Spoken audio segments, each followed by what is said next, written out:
So environmental and social management accounting. This area has been sort of developing in the last syllabus. This is called emerging issues and things like triple bottom line, but they have now changed some names. Basically, it's now called either CSR, corporate social responsibility, or environmental management accounting, and increasingly now environmental and social management accounting. Okay, so now this is a very controversial, some of these issues that we will raise. I'm going to give you my interpretation of the issues. Some of you might disagree with my interpretation, so I hope that you all are going to have an active debate, not just accept what I'm saying about it, but give your own views about some of the issues that I'm going to bring up, especially when you're talking about things like social justice and ethics and so on. There may be different views, okay? It's nice to have a lively debate. After lunch, nobody will believe. That's why I want to make sure you had lunch first, you know. Okay. I hope I can keep you awake, let alone debate. Okay, after lunch. So sustainable value creation. Companies exist to create wealth. This is the shareholder value school. And in fact, there are many people who say that company law, corporate law, tells you that this is the only reason for companies is to create wealth for its shareholders. And if you steal from the company or reduce shareholder wealth, you will be put in jail. But if you pollute the environment, or if you use child labor to increase the wealth of the shareholders, they will give you a bonus. Nowhere in company law in any country do they talk about problems of doing things against the environment or against society. Purely exists to create wealth. Now, British company law recently paid lip service by saying you must think about the environment, but most company law does not go into that detail at all. However, there are other laws that cover this area, like environmental laws and that sort of thing. There are other laws that protect it, but still company law doesn't. Now, the more direct contribution companies can make to sustainable development is to create long-term value on an economically, socially, and environmentally sustainable basis. The key 20th century challenge, in short, will be sustainable value creation. Not merely value creation, but value creation, making sure that you don't ruin the environment and the society for the next generation. Thus, companies cannot ignore externalities in deriving their economic bottom line. So, economists call these polluting of the rivers, the air, use of child labor as externalities. Okay, the main thing is to create wealth. In fact, Milton Friedman, who's a Nobel Prize winner in economics, said that the social responsibility of companies is to make a profit. Okay, so that's an interesting quotation from an economic point of view. Profit. But we can't ignore it anymore. These externalities cannot be ignored anymore. So sustainable development is defined as the development that meets the needs of the present world without compromising the ability of future generations to meet their own needs.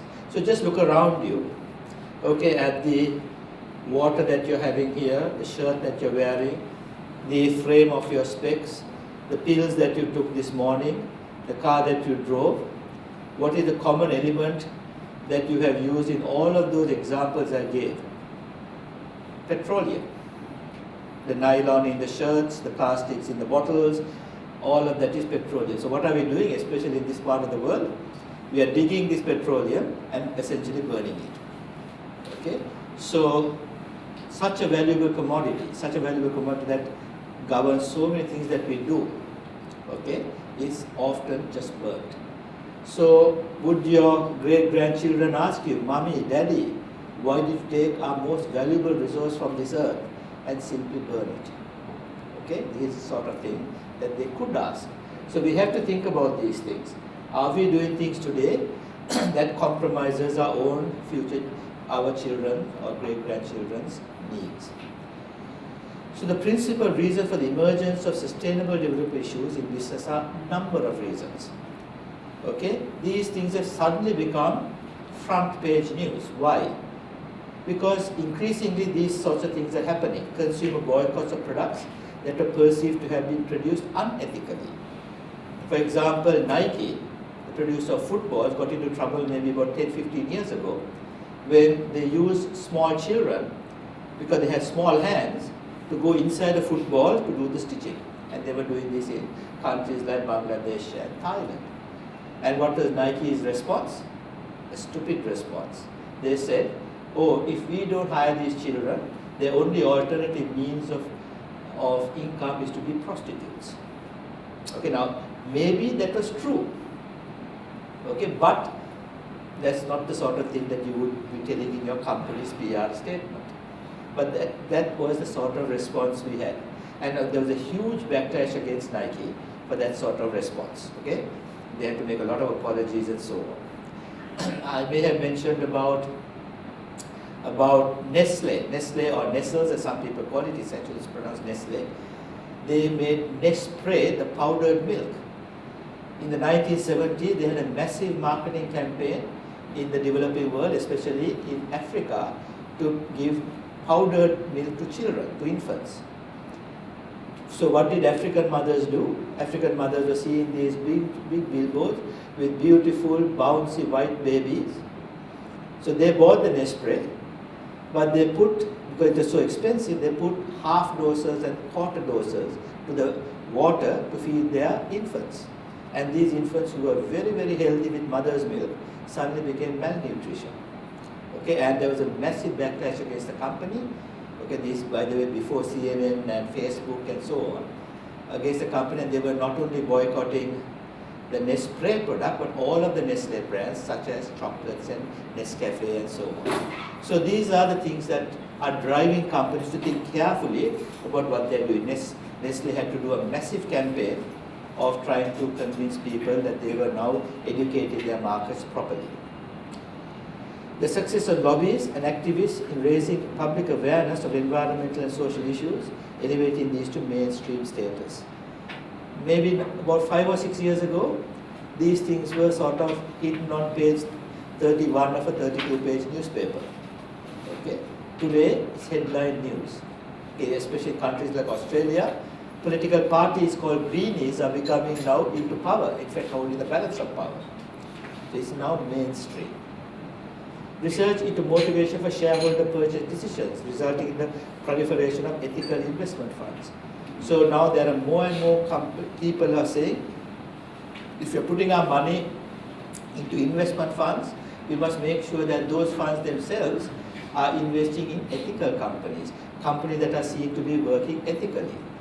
Okay, so these are not $1 million or $1 billion funds, these are $1 trillion funds now of ethical investment funds. So companies would like to show that they're ethical so that they can attract some of these funds for their companies. More rigorous environmental legislation and the success of civil actions arising from environmental and workplace harm. Some of you may have seen the Julia Roberts movie some years ago called Erin Brockovich, where this person who was not even a lawyer, legal aid, was able to take on a massive multinational that was polluting and making the river poisonous. And that case was won.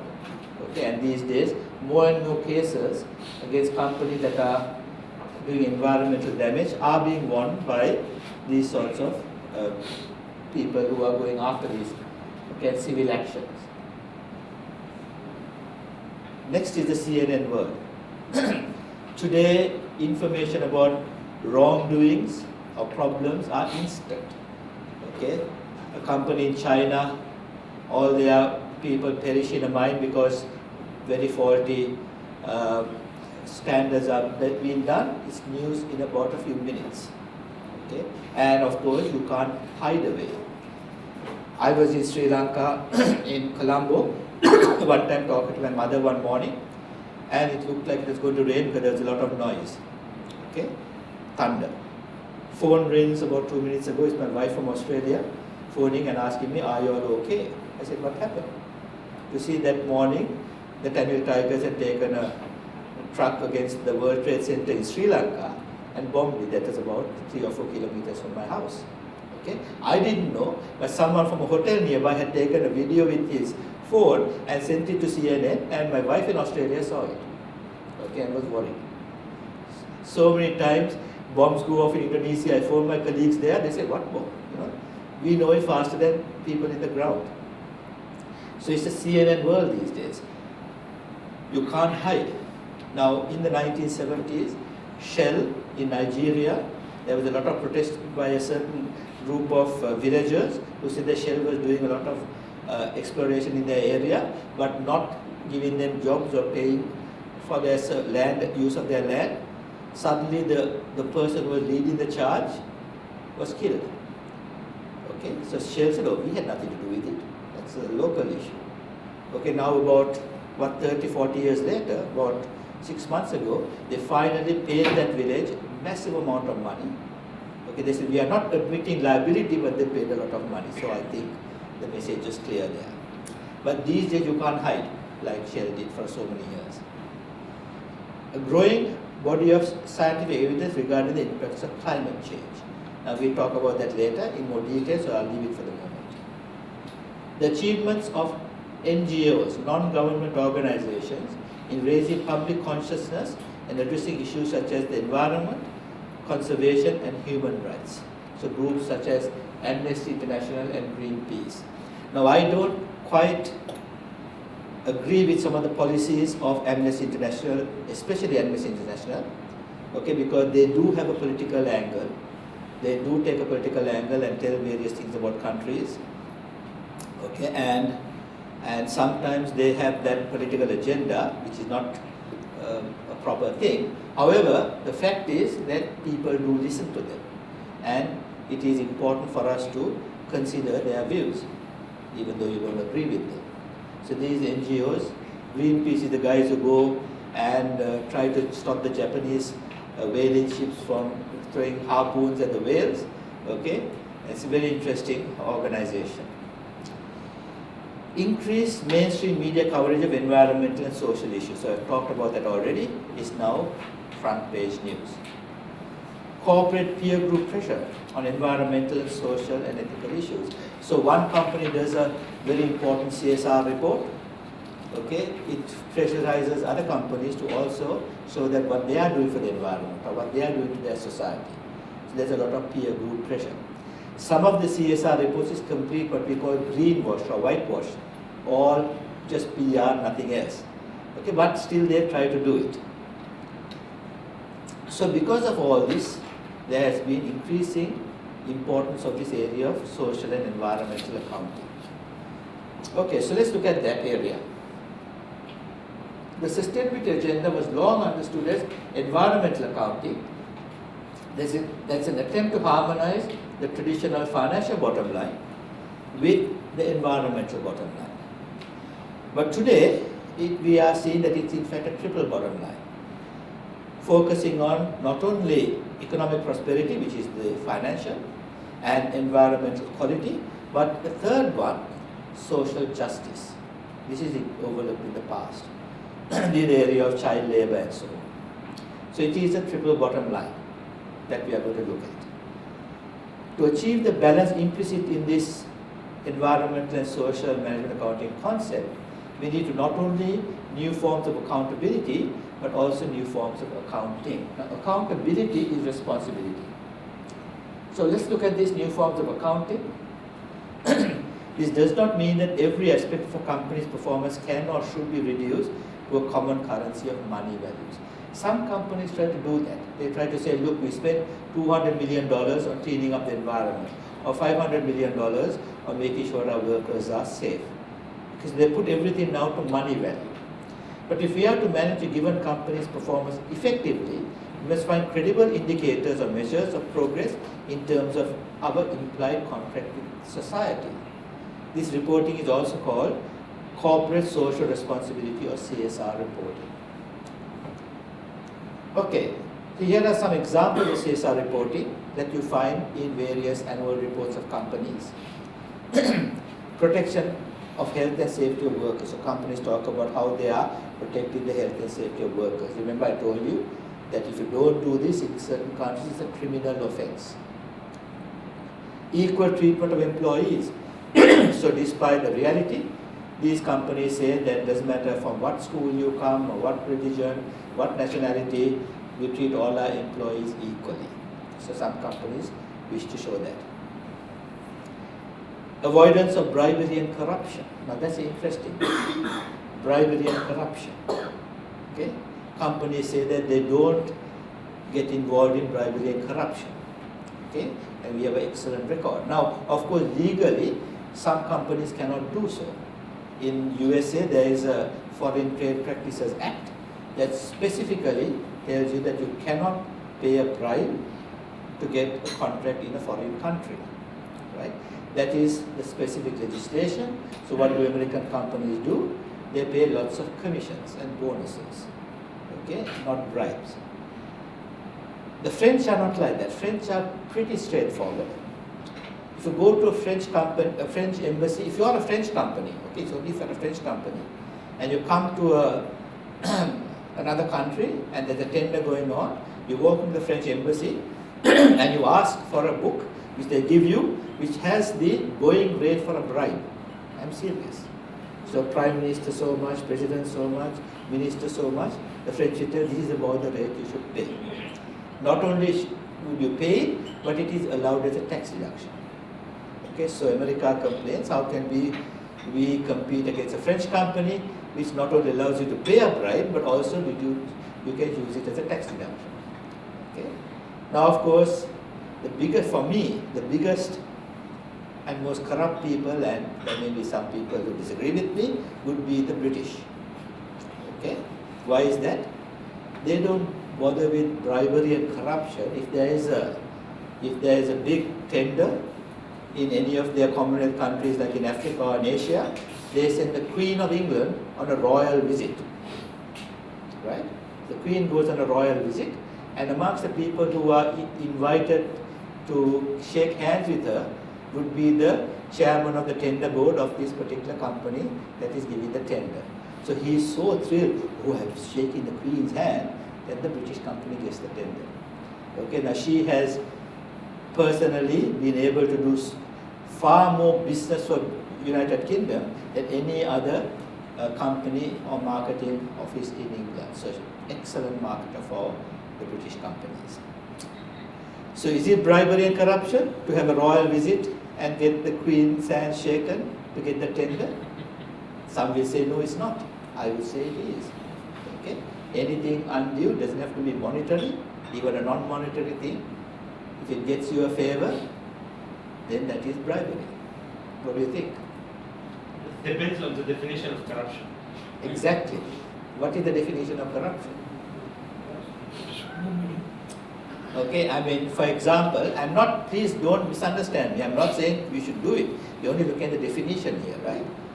For example, I go to America and I have a dinner somewhere and they come and give you the bill, and if you don't pay 15% as a tip to the waiter, you will be, I don't know if some of you have noticed this, I have been subject to it, they ask you what's wrong, and in fact you probably can't leave the restaurant without being hit, it's so bad. Okay, you have to pay it.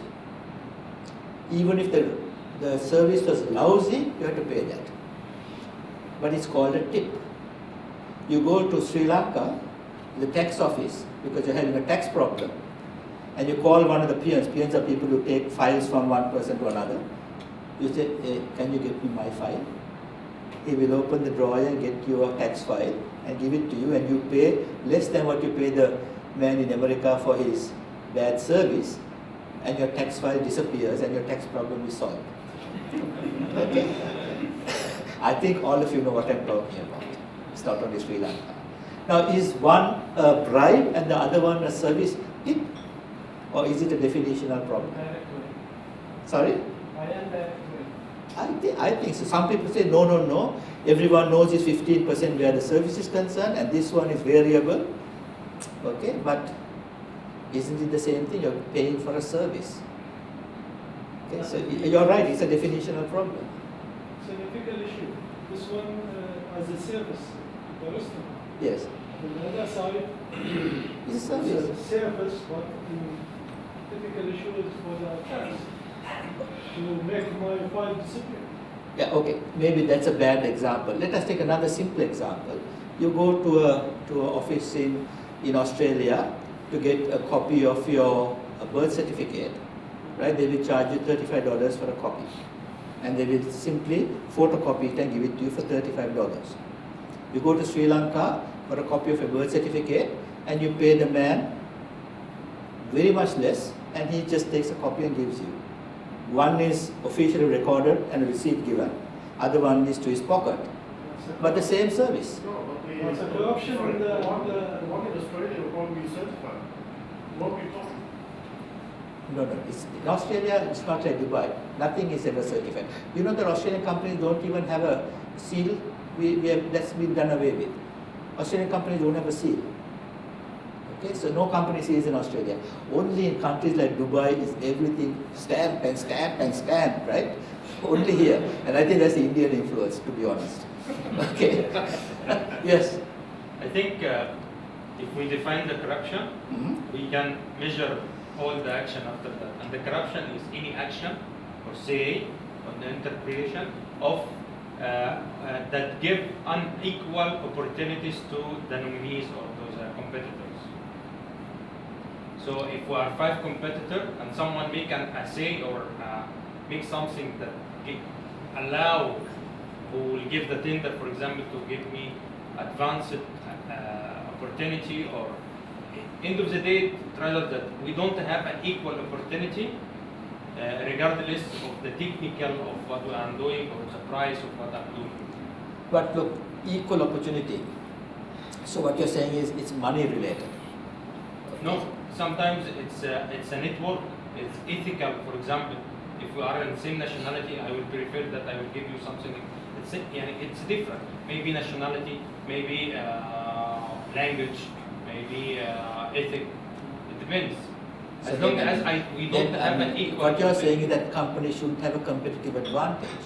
That any competitive advantage that gives you unequal sort of advantage is unethical. I wouldn't think that you are saying that.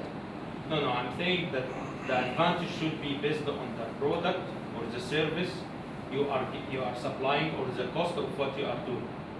This should be the only judgment on your price or in the tender. However, if there is any other item or any action you made it to give you more advantage, which is... Well, I mean, okay, so I have a product that I sell to you at $10. My competitor is $15, right? So the competitor then gives you under the table $3 and you buy his product for a higher price. Is that ethical or not ethical? No, this is what It's you are saying difficult. is a corruption. It's mainly corruption. Okay, it's Okay. not related of money. Like you said, The Queen of England. the King of England, Yeah. she's using her influence Yes. to get Yes. the business, for example. yeah. Okay, so there is an unequal opportunity between the people who's willing to get this project. Okay, let's take a simple example then. I know you very well, you're my good friend. He doesn't know you. We have exactly the same product, exactly the same service. Okay, But because I know you, you give me the job. Is that unethical? this is ethical. So social networking then is unethical. See, where do we draw the line? I'm not saying this is all good, but you can see it's a definitional problem. See, because I know you and I have networked with you and we have a beer together and all that, does it mean that I get the job and he doesn't? Yes.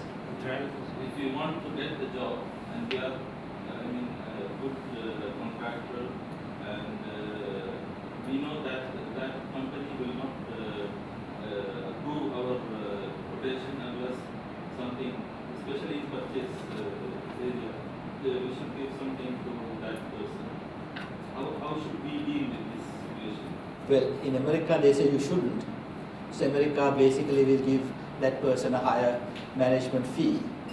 France says you can do it. Okay, so What is the ethical way to deal with those people? You pay You the will, you are going I don't know the ethical way. You are going to That is- I don't know the ethical way, but if you want the business, you get it the way you can do it. Now, is it ethical or not? Is an issue. Now, okay, let's move on to a little bit still on the same issue. There is an organization called Transparency International. You can go to Google and have a look. Every year they put out a document about the least corrupt and the most corrupt countries, a ranking.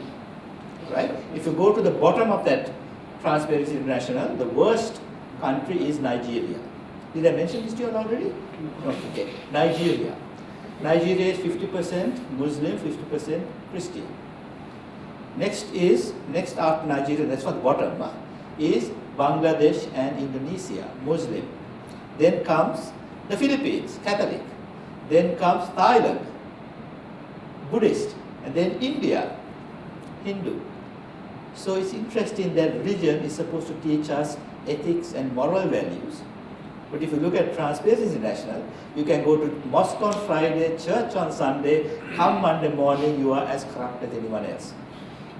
So, what is religion teaching us? It's an interesting issue. Okay. Also, let's take Sharia law. Okay. If you pay interest, it is corrupt, haram, right? Okay. So, if you use now, most of the Transparency International is judging against company law, and British company law has come about from essentially the religious background to that is the Bible, okay, and the Lord's Prayer, which talks about trespass and all that. But if you apply Islamic law, then the most corrupt country by far, who would be at the bottom of the table, should be the United States, with all the subprime mortgages and the incredible devastation it did to everyone. So again, the underlying principle and the law defines what corruption is. You see, this is the issue. So, I don't know, it's a tricky one. I'm not saying that you should do it, but I'm just saying be careful when you call a country corrupt. I'm not understanding your logic in terms of associating interests to corruption. Why? Sharia law is stating that riba is prohibited. Yes, so America charged interest in all its subprime mortgages, right? So, isn't it corrupt? If you judge by Islamic law, that's my point. Islamic law is not stating that it's corrupt. It is forbidden for that. Yes. There's no corruption. This is an interesting one. So anything that is forbidden and is practiced is not corruption. There's different interpretations. What do you others think? I mean, here's a person who says that if something is forbidden and you still practice it, can be not corrupt. I like this argument. I like this. Thank you. What do you think? It's not logic, to be honest. How it will be forbidden by a religious and it's not corruption. If the religious said that this is forbidden, that means it's something bad. There is a bad side effect will happen after that. So it's the corruption is one of these one. I think from tomorrow you'll have to come with, sorry, I'm going to change the subject here, with some jackets because over here is very hot and you all are freezing, right? So I think I can't, no, but the lighting and everything here is making it very hot. So only solution is for you all to get warmer, but today slightly reduce it. I also, okay, it's now very nice. I think because the light is not on. Okay. Anyway, okay, so you can see there are significant issues here. There's a counterpoint over there. I understand this point, but Yeah. the fact is that corruption is something different. And yes, I agree. The repercussions of case when saying something is haram, Yes. forbidden. Yes. But if you go back historically, there was, and we talk about the Islamic era in Medina, for example, Yeah. there were Jews at the time who Yes. were practicing their own way of doing things. And there was Islamic violence at the time as well. And Yeah. that's a big argument. No, all I was saying was that we define corruption and Transparency International based on company law. right? I can give you the reference of the books that say that the origins of company law in Britain was Britain because it was where the Industrial Revolution started. And the moral principles behind company law comes from the Bible, not from the Quran. Okay, and the Bible clearly says, in a thing called the Lord's Prayer, it says, you shall not trespass against others. Trespass is law of property, which is in fact what most of company law is based on. Don't steal and that sort of thing. So, if you judge based on what is defined as property in British company law and what all of us are following, then certain things that take away that property is corrupt. But all I'm saying is if you follow Islamic law, then certain practices that we accept is corrupt as well. That was my argument. Okay. Okay, so it's an interesting area, and it appears that religion is not doing enough. No matter what the religion is not doing enough in the area of business corruption. Okay, because no matter what the religion tells, people appear to be in certain areas significantly corrupt. If you look at the top country, the least corrupt countries, most of them are in Scandinavia. United States comes somewhere halfway, not okay, but the least corrupt countries are Scandinavian countries. Japan and Singapore, which are non-Christian, are there in very high up as least corrupt. It may not be the religion, it might be the people. Because today, the person who is taking a tissue paper in Dubai goes and finds the swimming pool. We go to India, we do that. Yeah. People think, oh man, Okay. throw it out. So it's the people who follow the rules. Corruption might be the exploitation of the rules. If you are not following the rules, that should be any rules, in any way. Any rule? So you would follow a rule no matter what? From where does this rule come? It's according to the country. Yes. Country's rule. Well, I mean, we are having a big debate now in England and Australia, where people are being judged based on the law of the land of that country, but we had a number of people who are saying they should not be judged by the law of that country, but should be judged, for example, through Sharia law.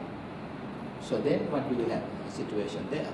See, the rules also depend on the underlying basis for the rules. See? And would you follow Hitler's rules without any question? Probably not. See, so this is following rules and breaking a rule is not necessarily corruption. Okay, on a lighter note, I asked people in Pakistan, how come they are not up in this Transparency International? They seem to be okay, and they said, oh, we paid the Transparency International people a bribe not to put us at the bottom. Okay, probably true. Okay, let's move on to other issues. Environmental protection. So companies try to talk about what they do to the environment. Use of child labor, and these sorts of issues are big issues. Okay. Profit generation and payment of tax. Now that's another interesting issue. Just now it's a big issue because Google and Facebook are now all over in the news saying that they are not paying enough taxes in other countries. Today I listened to Facebook trying to argue against the fact that they pay 0.1% tax out of the US in any other country that they are in.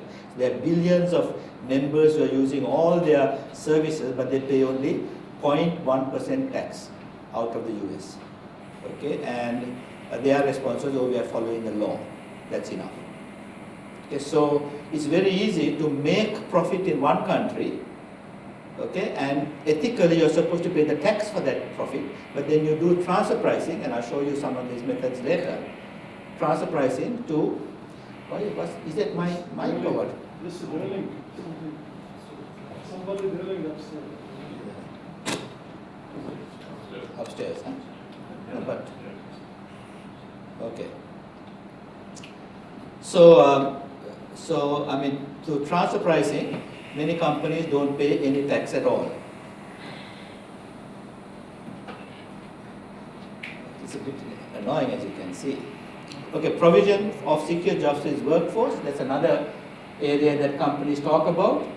In Japan, in the old days, every person never lost their job, but these days, even Japan, people are losing their jobs. So, companies like to talk about the secure jobs to its workforce under CSR reporting. Uniformity of application of standards around the world. Now, for example, I mentioned about how McDonald's say that their hamburger will stay or a beef burger will stay in the buffer stock only for a short period of time, like 2 minutes. I went and asked the manager in Sri Lanka, is it only 2 minutes? He said, no, we are supposed to destroy the food, but there are so many poor people outside who are waiting for food that we quietly send it off to them. But McDonald's rule is destroy it after 2 minutes if it's not consumed. Okay, now of course we also know companies like Union Carbide that had one set of safety standards for their factories in the US and a totally different set of standards in countries like India, which happened with the Bhopal disaster. Such a large area of India got affected by that disaster because they didn't have the same standards. Responsiveness to public views and concerns about its performance. So if there's an issue that is raised about a company, like the Nike case with the child labor, how do they respond? That's another issue that has been an important thing for companies. Willingness to assist in the resolution of social problems, especially in the area that they're working in. Do they give jobs to the people around the factory? That sort of thing would be another area that's looked at. Now in Indonesia, there is an area in Jakarta called Kalibata. The Bata shoe company set up its factory long years ago there, and in fact the whole area is called now place of Bata, and they give jobs, run schools, do lots and lots of things to people in that community. So they of course talk about it as well. Support for charities and community groups, support of indigenous groups like the Aborigines and the Maoris and so on, product safety. So these are the sort of things that companies like to talk about their record of in the corporate social responsibility area. Okay, so how do you know what you should be reporting? The fact is that even though you have no official written contract, every company has an implied social contract. Increasingly, corporations are acknowledging that they have a community license to operate. Logic dictates that the corporation's acceptance of its part in the implied social contract extends to an acceptance of accountability, which is responsibility, for the breach of that social contract. So you have this social contract with so many different stakeholders. So when you're trying to find out what you should be reporting, first of all, you have to identify the stakeholders. Is it the shareholders? Is it the banks? Is it the consumers, suppliers? What about the people around in the community? What about the environment, the earth as a stakeholder? These all have to be considered. Step 2, identify and document stakeholder response and perception of organization's performance. So you go and ask these stakeholders, what do you consider would be good performance of the organization and what are the concerns that you have? Step 3, now in your notes is in much more detail, assess the risks. Okay? Assess the risks of not meeting these stakeholder expectations. Step 4, select the measures to use. So how are you going to know that we have met these expectations? What measures are we going to use to determine this? Okay, maybe number of hours without an industrial accident could be one measure for safety of their workers. Step 5, establish the limits to ESMA and CSR reporting. In other words, are you going to tell everything, good and bad, or only certain things will be reported? So these are the steps that you will do in establishing how much of reporting you're supposed to do. Now, of course, there's a lot of corruption even in this area. In Sri Lanka, we have what is called mini hydroelectric plants. That is small plants that work off waterfalls. There are lots and lots, hundreds of waterfalls in Sri Lanka. So what they do is, the government expects the people who are investing in these things to ask the villagers around the waterfall, how will it affect you if you put a mini hydroelectric plant there? So what do these people do? They set up a time to do this study. They sent busloads of people from Colombo, who have nothing to do with that area, promised them a nice time, okay, nice sing-song along the way, and lunch is provided. And these guys go there, the villagers come to give their response, and then suddenly they see thousands of fellows there, who they've never seen before, who are there as stakeholders. And they ask the question, do you think this power plant will be good for this community? Yes, yes, yes, no problem.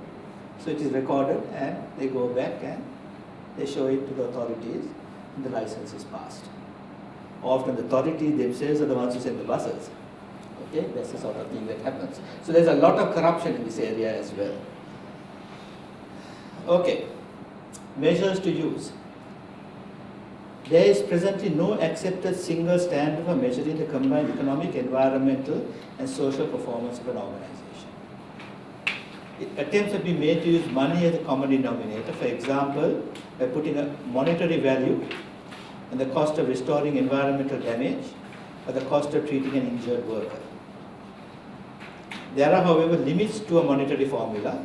For example, what monetary value can be put on the extinction of a species or the exploitation of child workers? You just cannot put a monetary value. Some examples of typical measures used will be discussed later, especially relating to climate change. Okay, now I can see that the tea has come, but I don't want it to get too cold. So we'll stop for 15 minutes here.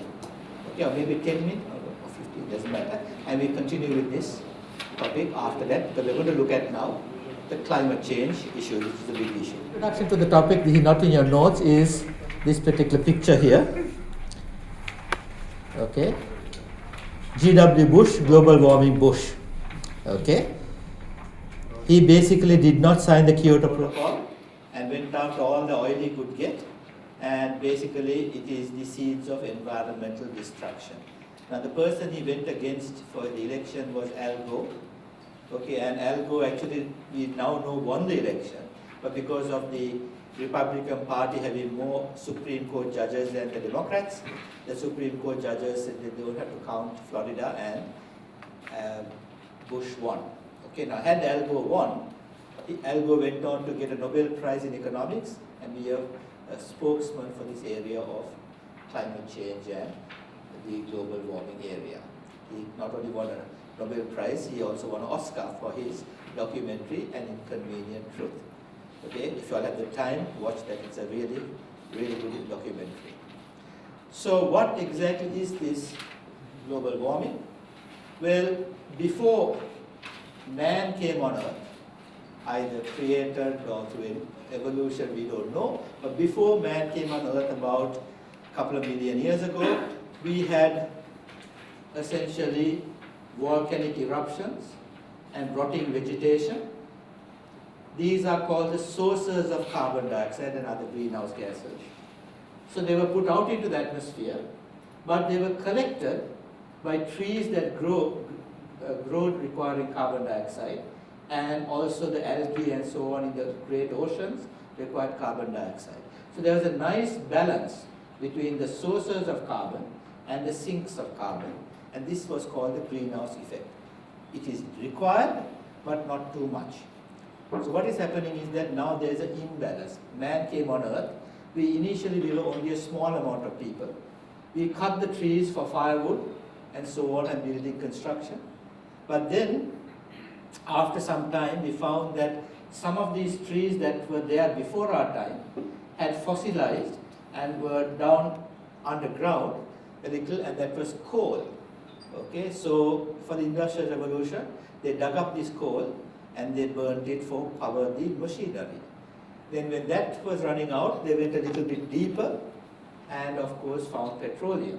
So as I was discussing on the break with our Arab friends over here, this is a luscious place. Whole of Arabia was a luscious place, full of trees. That is why you have so much of oil today underground. Okay. So this is the greenhouse effect. So we have the evidence appears that we have affected this greenhouse effect. Okay, and what is the problem? If there's too much of carbon dioxide in the air, it allows the sunlight to come in but not go back out. So the sunlight going back out gets hit on atmosphere and comes back down, and therefore our Earth gets warmer. So the evidence is quite strong. This is known as the hockey stick. Hockey stick indicates it looks like a hockey stick. That they've actually gone and taken ice core samples from the Sipple ice core. Okay, they've gone back to, in fact, tens of thousands of years, and they found that it is about the time of the Industrial Revolution that the carbon dioxide and the warmth of the Earth started increasing. There was a very clear relationship between the two. The hockey stick. However, even today, especially in countries like Australia, there is much debate, especially amongst politicians, if human activity has caused this hockey stick effect. Some people are saying it is not human. And some people are saying Mars is getting warmer, there are no humans on Mars. How come? Well, the atmosphere of Mars is quite different to the atmosphere of Earth. You can't compare two different planets with different atmospheres. Also, they're talking about places where it's in fact getting the other way, cooler. Okay, so there is a bit of debate, but the science is clear. Over the longer period of time, the Earth is getting warmer, and in fact, if the Earth gets too warm, we can have a devastating effect on our climate. Now, the reason is this, right? There has been a global warming before. Okay, and what happened was this is North America, okay, and this is South America, okay, North America here, and then you have Europe and so on there. There is a thing called the North Atlantic Current. It's like an engine of the world. It goes, water goes like this underground, which is pure water, fresh water, and it goes round like this, which is salt water. Okay, so this is the currents of the oceans, and this drives all the weather patterns. Now, millions of years ago, a large ice block in the United States, the remnants are the Great Lakes, it melted, and all this fresh water came into the ocean, and that engine stopped. Too much of fresh water. And when the engine stopped, the entire climate got disrupted, and people believed that there was the ice age. Okay? In fact, the reaction of the Earth to warming is to go ice, okay, cooling. And this can happen over a period of time, or it can happen instantly, they don't know. So where is a block of ice today that could melt like this? Well, the block of ice is called Greenland. Okay? Now Greenland is ice and Iceland is green. That was done to confuse people in the old days so that they won't attack. But the Greenland is now almost 1/3 melted. Okay? Now if that suddenly melts completely, the North Atlantic current will stop and we'll have probably global freezing. So you can see the disruptions to the weather patterns happening already. Anyway, the climate change debate, the latest report on global warming has found that most greenhouse gases are produced by the people debating the subject. Okay? Especially the politicians. Okay, anyway, here is positive proof of global warming. This is the reverse hockey stick. And ladies, excuse me, but you see, you can see that in the 18th century, the ladies' underwear was long because it was quite cold. And simply because it is getting warmer, the underwear has become small. It's very hot to wear this now. And I don't know, that's 2006. 2013, there appears to be nothing. Okay? And if you look at Britney Spears and so on, that's exactly what they're doing now. Lindsay Lohan and Britney Spears. Okay, so this is very good positive proof of global warming. Okay, so how do we tackle this? Well, there are those economists, especially a person called Schumacher, E.F. Schumacher. He is the person who wrote the book Small is Beautiful, not Michael Schumacher who drives a Ferrari, but E.F. Schumacher. He says you don't need an economic solution to this problem. He says that we should have clean air and less carbon dioxide simply because human beings should have clean air. So not for any economic reason, but simply because we need clean air. The economic people say we need clean air because then people will be healthy, and healthier people work harder, and harder working people get more profit for the company. But Schumacher says it's not because of the profit motive, simply human beings should have good clean air. So he says we should reduce our carbon footprint purely on moral grounds. Okay. So what he says is this: yes, there's greenhouse gas emissions in nature through volcanic eruptions and rotten vegetation. There's greenhouse gas emissions by humans that we personally have to take it into our account to reduce our carbon footprint in order to change the greenhouse gas emissions. So that is the ethical solution, the moral solution. So what we see is what Schumacher is calling for is end of pipe solutions. So let's see what this end of pipe solution is. So what he's suggesting is good carbon behavior, reducing our carbon footprint, doing lifestyle changes so that we don't use so much of carbon dioxide emissions. We need to reduce pollution purely because it is important for humankind and not for any economic reasons, is his argument. So this is called an end of pipe solution because it's like this. Some years ago, when we had the engine of a car, right, it was spewing out a lot of lead pollutants into the air, in the old petrol. So what did they do? Rather than change the petrol, they put a thing called a catalytic converter at the end of the pipe to clean the air.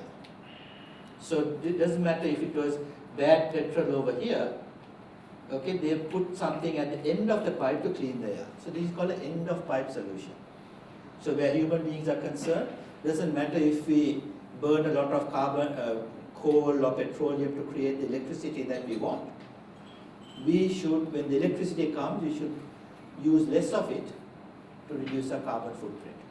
But it's very difficult. I mean, we are now used to air conditioning, okay, and good electricity and going in our nice cars. We can't go back to the jungle. It is very difficult for us to change our lifestyle. In other words, an end of pipe solution. What is required is for us to change the start of the lifestyle of this pipe, that is to make sure that the electricity that we are getting is from methods that reduce the carbon emissions through wind farms and so on. So this is the sort of things that we are expected to do.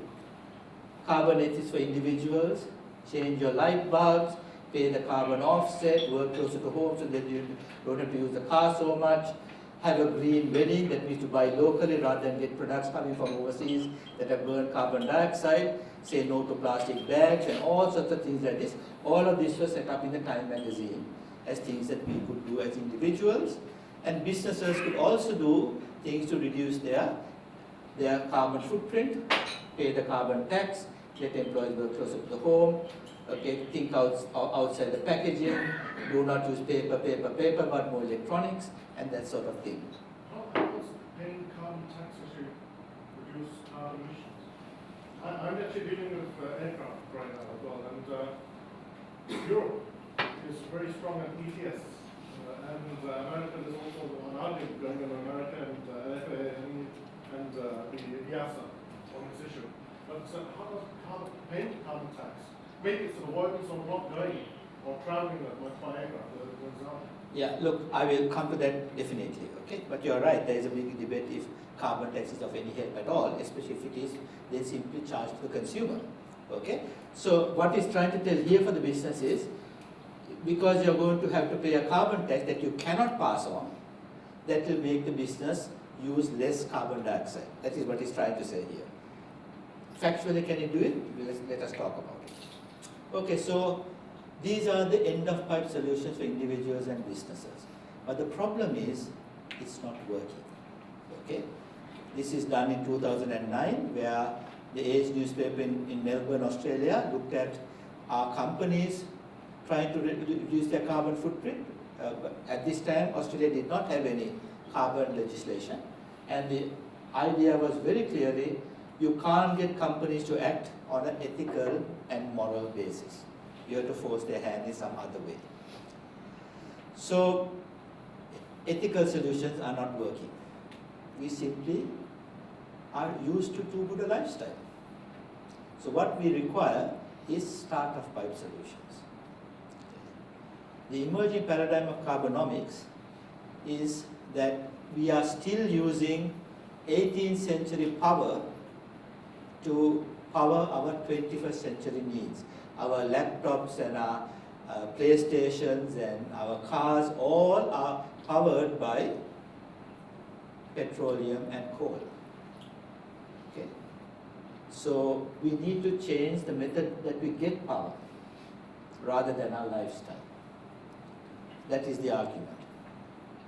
Economic incentives for the development of sustainable technology that reduce CO2 emissions are required. So there will be some companies that can do this, others that may not be able to do this. There will be winners and losers. But these are the type of things that we are recommending. Wind farms, geothermal, water, hydro and ocean waves to create electricity. And of course the big one, nuclear. I personally think that the only solution to the Earth's problem of climate change is nuclear power. Unfortunately, the real things have gone the other way after the Fukushima disaster in Japan. Even Germany, that was in the forefront of nuclear power stations, has decided never to have any more power stations in nuclear. And of course, America and so on are very concerned that one of the nuclear power stations will be converted into a bomb, nuclear bomb. Okay? Or that if you have nuclear to power your car, that every car will be a positive terrorist bomb.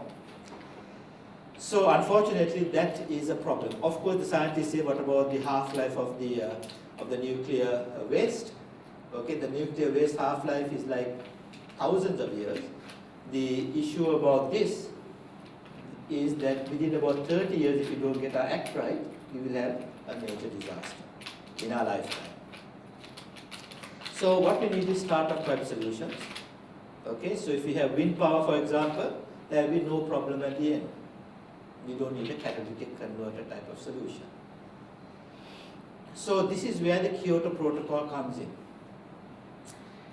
It was ratified in the mid-1990s by over 150 countries. Some have caps. A cap is a ration limit. European countries accepted that cap. They said they were going to limit their carbon dioxide up to a certain point. Some are thinking about it, like Australia, still thinking about it. Some are exempt, such as China, India, and Indonesia. So even though you have signed the protocol, not every country is treated equally. These are big countries that emit carbon dioxide, but they say that they are developing countries. Give us time to develop before we start rationing. At the time of the Kyoto Protocol, China was the second biggest polluter of greenhouse gases. Today it is number one. Okay, it has gone ahead of the US. So it is still not having any mandatory or legal caps. Okay. So the international cost-cutting mechanism to put this protocol into place is one called joint implementation. This is where a developed country does a project in another developed country to reduce carbon dioxide. Then there is clean development mechanism, which is very useful for you all to think about here in Dubai. Okay, this is where a developed country does a project in a developing country to reduce the carbon dioxide and make use of the reduction to set off its ration limits back home. And all of this requires an international emissions trading scheme. Okay, so all three mechanisms require the concept of a carbon credit as a measurable and tradable instrument that is acceptable across nations. So what exactly is a carbon credit? Each carbon credit represents 1 metric ton of carbon dioxide, either removed from the atmosphere. How do you remove it? By growing things like trees, or saved from being emitted. How do you do that? By using a wind farm instead of using coal for electricity. So either way, if you can prove this, you can get 1 metric ton of carbon dioxide, a carbon credit, which you can then go and sell in an emissions trading scheme. So that's the protocol. Now, of course, how do countries do this? countries manage their carbon emission targets in 3 ways. By taxation, by imposing a straight tax on emissions. Now, as we heard just now, this may not be an answer because what companies do is they pay the tax and they pass on that tax to the consumer. This is what has happened in Australia. Australia just put out carbon legislation. It's called a carbon tax for the time being until 2015, where we have emissions trading, But big companies, power companies are allowed to pass on the tax to the consumer. So they don't care. They pay the tax and the consumers get hit with higher prices. The other way is to allocate permits or ration cards to business entities or individuals for a cap and trade system. So you're told it's like a book of tickets for a concerts, okay? So you're given a certain ration tickets. Every time you pollute, you use up these tickets. These are permits. Now, I hope I don't go against people's sensitivities here, but in the 15th century, the Catholic Church issued indulgence certificates. Very interesting. Those who are interested in history can read up this. They gave a certificate to use if you want to sin. Okay, so if you are thinking of committing a sin, you go to the Catholic Church and you pay some money and buy your indulgence certificate, which after you sin, you can give that indulgence and you won't be charged by God in heaven. Okay, you've already paid the tax beforehand. So this carbon certificate is basically an indulgence to emit carbon dioxide. Okay, so that's an interesting one, the permit system. The third system is to approve certain organizations has been able to issue carbon credits called abatement certificates. Okay, so if you are a power company or if you are a forestry company, you can actually get your own carbon credit that you can take to the emissions trading scheme. Now there will be winners and losers, as I told you. Jobs will be created within companies in some industries, such as electricity companies and forestry companies that are using carbon credits that are able to use carbon credits earned by using alternative energy sources like wind farms to offset carbon debt. Similarly, forestry and logging companies can expand with assets if grown after 1990, from which they can source a second source of income. So forestry companies can not only sell the produce of the tree, they can sell the tree itself for the wood, and then they can sell the carbon that they have captured while the tree is growing. Thus, organizations view carbon regulation as either a cost or a potential source of revenue. A recent report found that early action by companies to reduce carbon dioxide emissions would add about $2 trillion to the GDP in Australia. Okay, create 250,000 jobs. Now this is called the economics of catastrophe. Okay, now forget about carbon, think about the AIDS virus, right? The AIDS virus is a terrible thing. People get sick and die, but in economic terms, it's a pretty good thing. Why? Because now there are more jobs for nurses, more jobs for doctors, more jobs for condom manufacturers. All of that increases the GDP. Not only that, as people die, there is reduced unemployment. So you can see that sometimes catastrophe can actually have good benefits economically. That is why Sri Lanka went through 30 years of war, but was not affected by any of the Asian financial crises, where the war itself made the economy go on. Okay, so this is interesting that carbon itself is going to create an economy of 250,000 jobs. Okay, so what is emissions trading? This requires a cap and trade system. Cap means a ration limit, and trade means you can, if you get under, you can trade what is there with a company that requires it because they are going over the limit. Ideally based on free market principles, each individual emission allowance has a vintage year designation, that is the year the allowance may be used. Brokers and other non-participants equally buy and sell carbon emissions in a vibrant secondary market. Okay. Now, if you don't want to be an accountant, become a carbon broker. Good money. Right? Now there is Google's, one of the owners is Sergey Brin.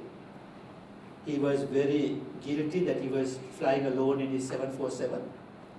So he got a broker to buy $30 million of trees in Indonesia, because he calculated that if trees worth 30 million are growing in Indonesia, then he can fly carbon neutral, because the trees are going to capture the carbon that is emitting from his plane.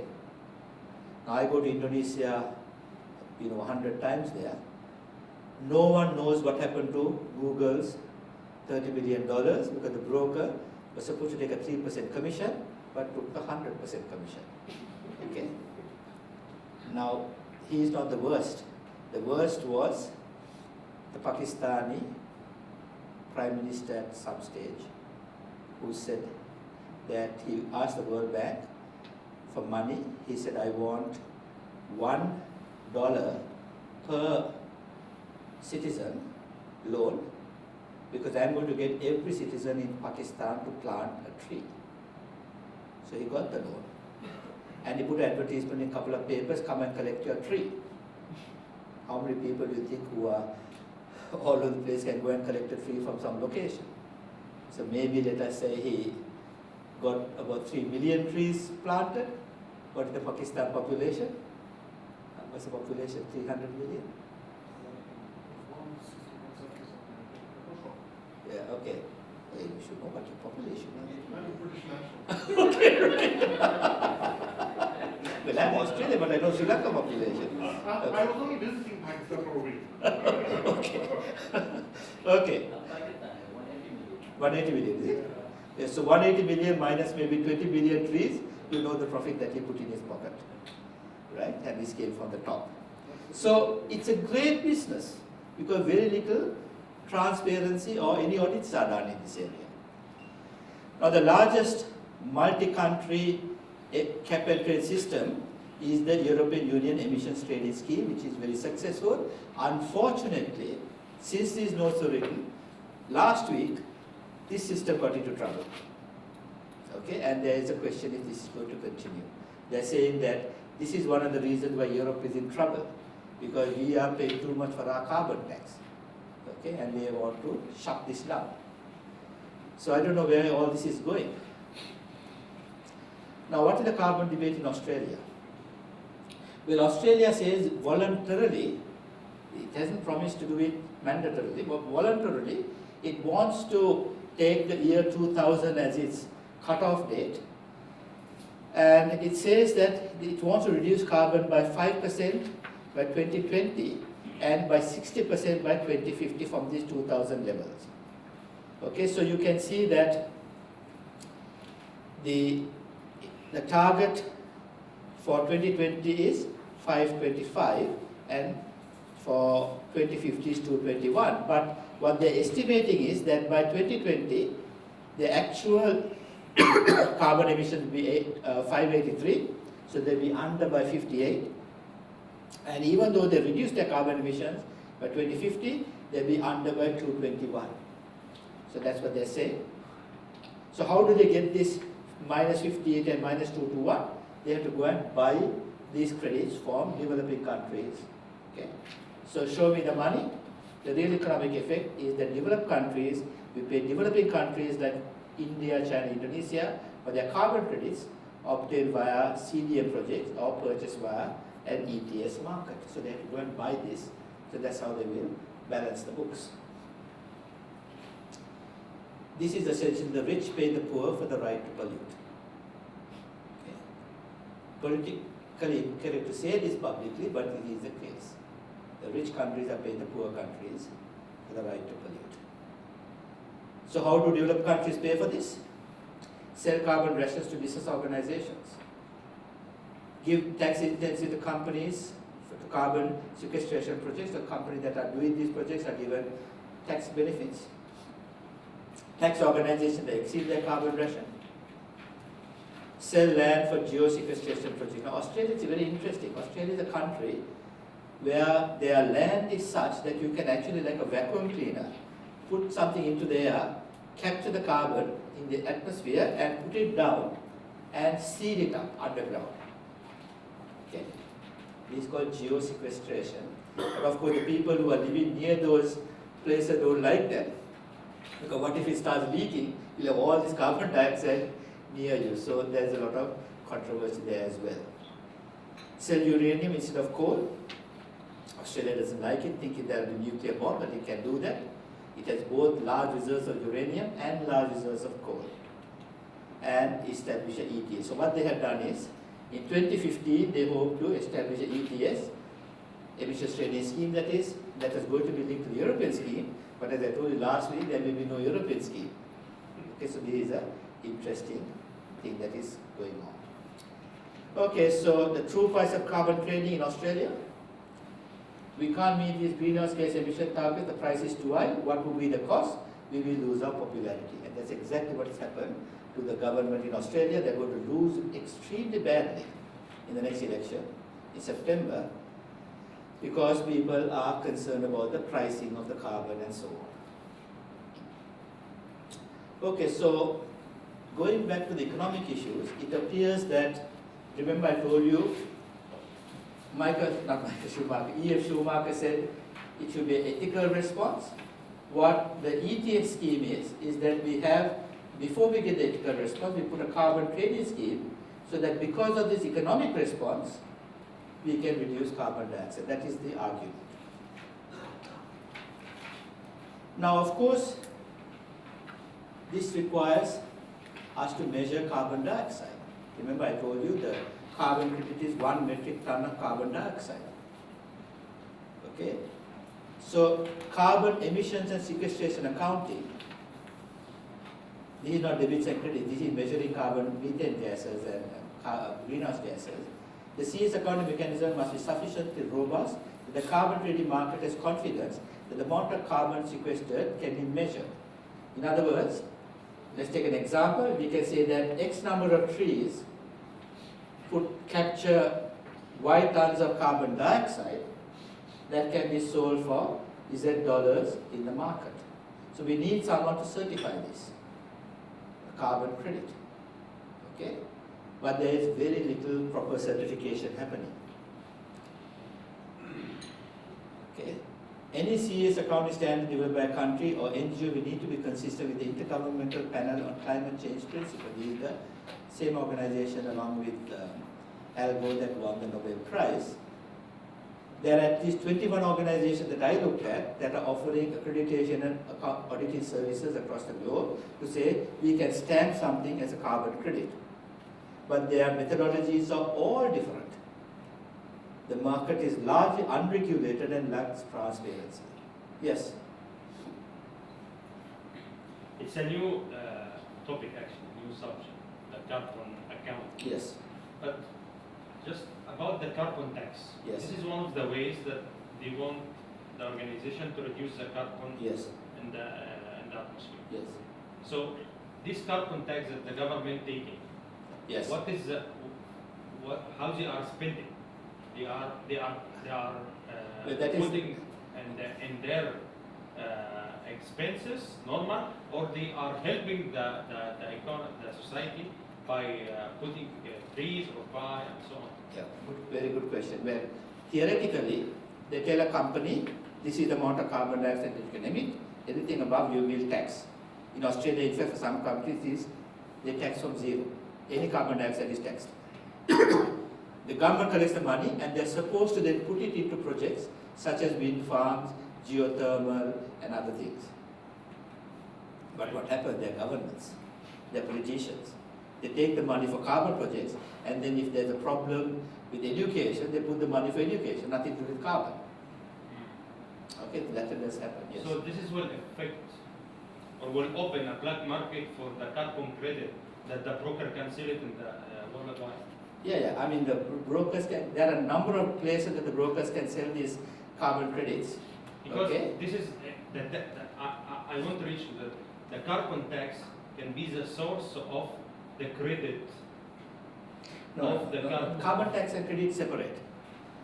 In the carbon tax, you calculate how much of carbon dioxide a company emits, right? So if it is 20,000, you tax them 20,000 at 20% or something. A carbon credit is that you figure out how much of carbon dioxide you have saved from being emitted, right? And that is like a certificate, like a share certificate that you can sell. Okay, so that's a separate scheme. Okay. Well, I aircraft, basically, we've opened up an account with the French authorities, and it's a QE system. Yeah, well, as I told you, then this area is so badly unregulated. I'll give you a real example. I did a carbon project in Sri Lanka. Okay, now there are odd rules, right? But this guy came and said, "Can you tell me a little bit more about this carbon?" I said, "Look, you have to have a project. It's a very funny rule that is making a loss, but for the fact that if you are going to sell a carbon credit, it can become a profit.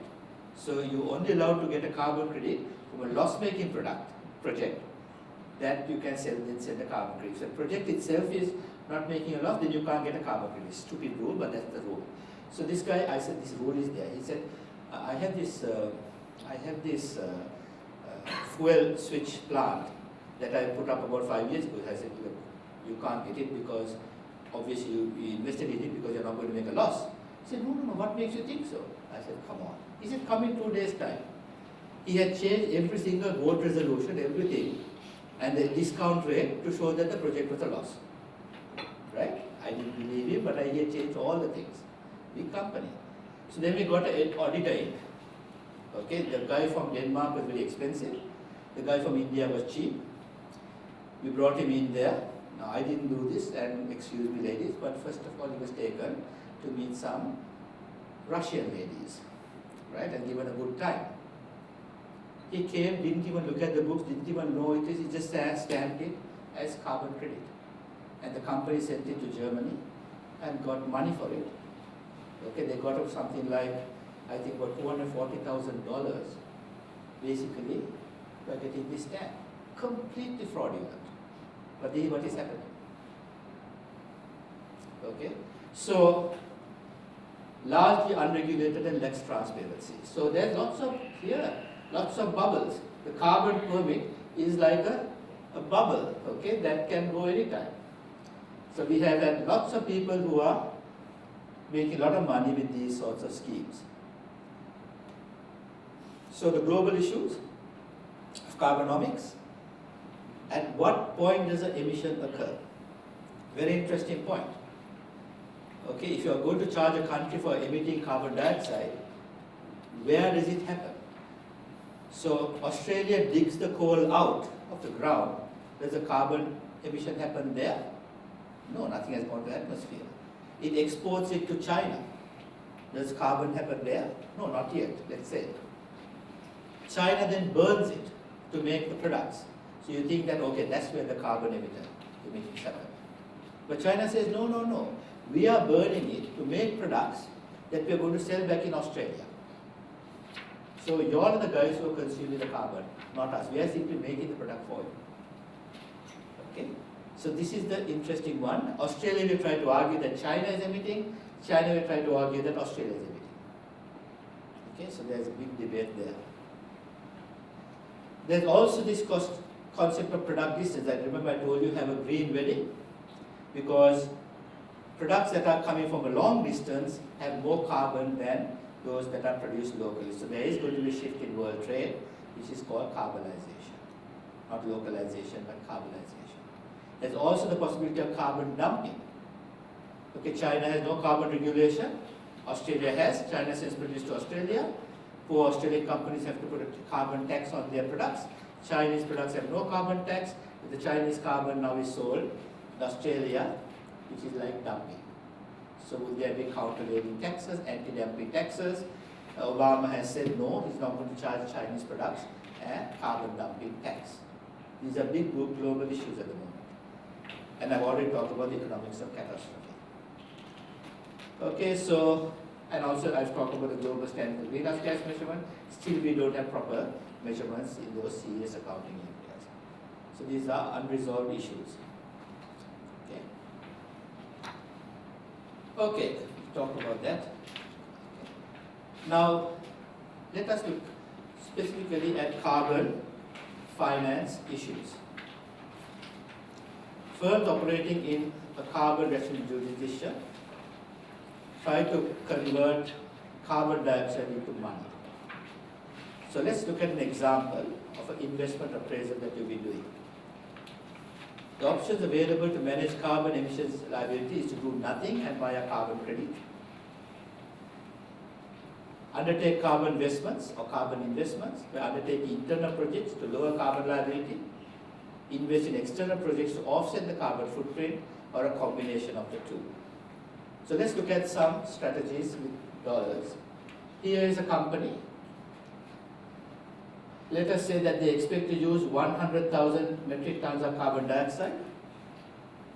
They do nothing to reduce that and wait till the end of the reporting period, pay the tax, or go to the market and buy credits.